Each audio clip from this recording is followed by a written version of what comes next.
Earthworm Jim might be one of the most classic games of the 90s, but the media of it was fantastic.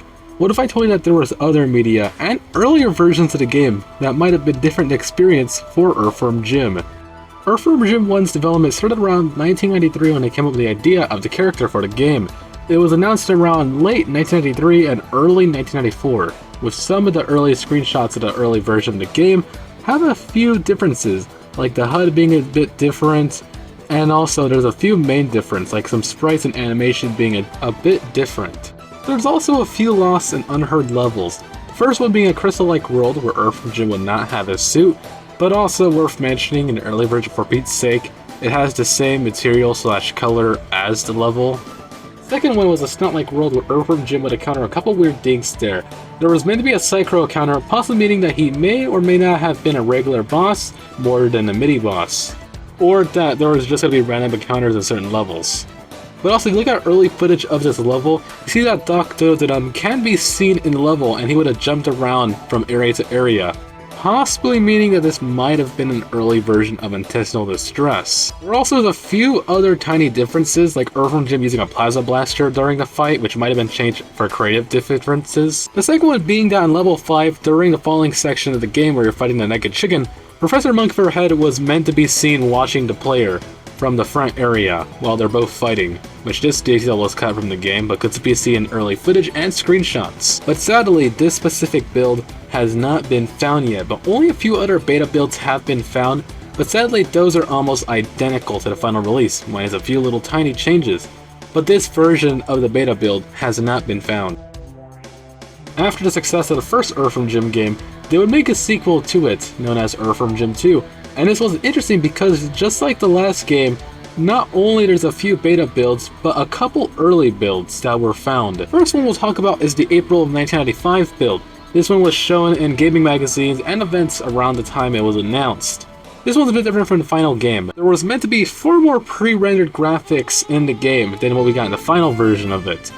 And anything with tangerines, there was a creature that the player would have encountered that would have been pre-rendered graphics, and also in general the game was meant to have a lot more. There also was meant to be a reddish background and a reddish fog detail and ending with tangerines, and also these weird, like, pre-rendered things that could be seen in the background of ISO 9000's beta version of the game. There are several early ideas for levels that were meant to be in the game. The most infamous one is Fat Jim. This would have had Earthworm Jim in a fatter version of his super suit. This level was cut from the game because of graphical issues with the cartridge. Inflated Head would have been more of a roller coaster ride than him having to float up, and also Evil Jim was meant to make an appearance as a boss in that level. There also was meant to be a mini-game that was similar to the game Breakout, and also in beta footage that can be seen during E3 1995, there was meant to be a minigame in level 8 where the player would have to control a beetle on a bunch of straw pipes. There was only one of these early beta builds that have been found, but sadly the one with the beetle minigame and the more playable versions of that one hasn't been found, but some of the other beta builds that were somewhat identical to the release have been found, including the early April build that we talked about earlier. After Earthworm Jim 2, Shiny didn't want to make any more games for it due to the new rule, that being no sequels. So they sold the series to Interplay, and that led to what would become teased Earthworm Jim 3 or Earthworm Jim 3D. This game is infamous for being terrible and the reason why the series would be on life support. But what if I told you in the early development it was possibly meant to be better than the final game? In 1997, the first version of the game was shown and the plot would have been Jim becoming unconscious, having to explore his brain in order to wake himself up to stop a bunch of terrorists. The main worlds would have been athleticism, aspiration, dream, fear, fetish, greed, lust, memory, and violence. And it would have had a 2D and 3D feel to it.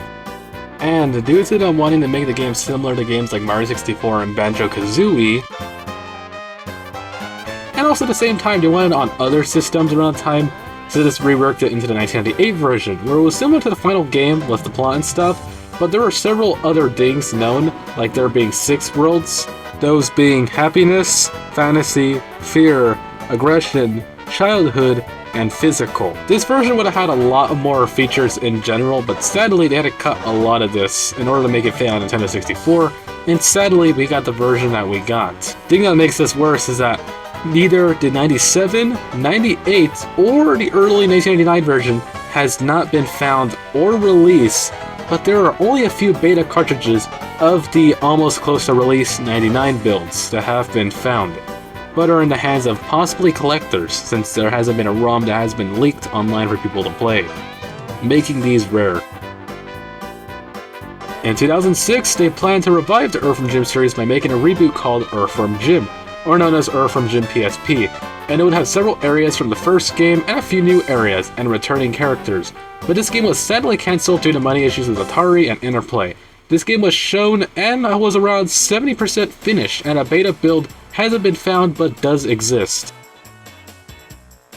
There were several TV show dubs of the Earthworm Jim television series, and by the time of making this video, here are the following ones that are lost: Danish, Georgian voiceover, Greek, Hungarian, Indonesia, Lithuanian voiceover, Malay, Polish voiceover, Swedish, Turkish, and Valencia. It's also worth mentioning that there was an Italian dub that was planned to be made, but sadly it was never made, but the song has been found, known as Jim the Starworm. It was made by Christinemiller. Other than the Earthworm Jim TV show pilot that was found back in 2022, and also the Earthworm Jim 007 parody trailer that was found in 2023, in 1986 they had plans for a big marketing campaign for Earthworm Jim. Other than new episodes of the show, a second wave of action figures that would sadly be cancelled, but most importantly, back in 1996, at Universal Orlando and Hollywood, you would have been able to visit and meet Earthworm Jim at Universal Studios. This, by far, is the most fascinating piece of Earthworm Jim lost media. There is hardly any other info or footage about this. According to one website talking about obscure Universal characters, they mentioned that there is footage of Earthworm Jim at the park that does exist, but is lost in time. But thankfully, to prove that this was actually real, the other day, a picture of this has been found. And it does show that this would have been the same suit that was shown at E3 and at a toy show. Sadly, no other photos or recordings of Earthworm Jim at Universal Studios have not been found. And now, let's go to the last piece of Earthworm Jim lost media. This one is pretty small, but at one point an Earthworm Jim movie was pitched to the Shiny members and was going to be done by a film studio, and it was meant to be in 3D CGI, kinda similar to the first Toy Story movie that would be released at the same year. This was pitched, and sadly this offer was declined by Dave Perry, leading to this idea to never happen. It's sort of unknown if there's a script made or any material for it, but it's not that Doug Snaple did once say that he had a script for an Earthworm Jim movie, and that would somewhat eventually become Launch the Cow. And that's somewhat all of the Earthworm Jim lost media for this video. And if you have any of this lost media or any leads, please let the lost media community know, or let the Earthworm Jim community know.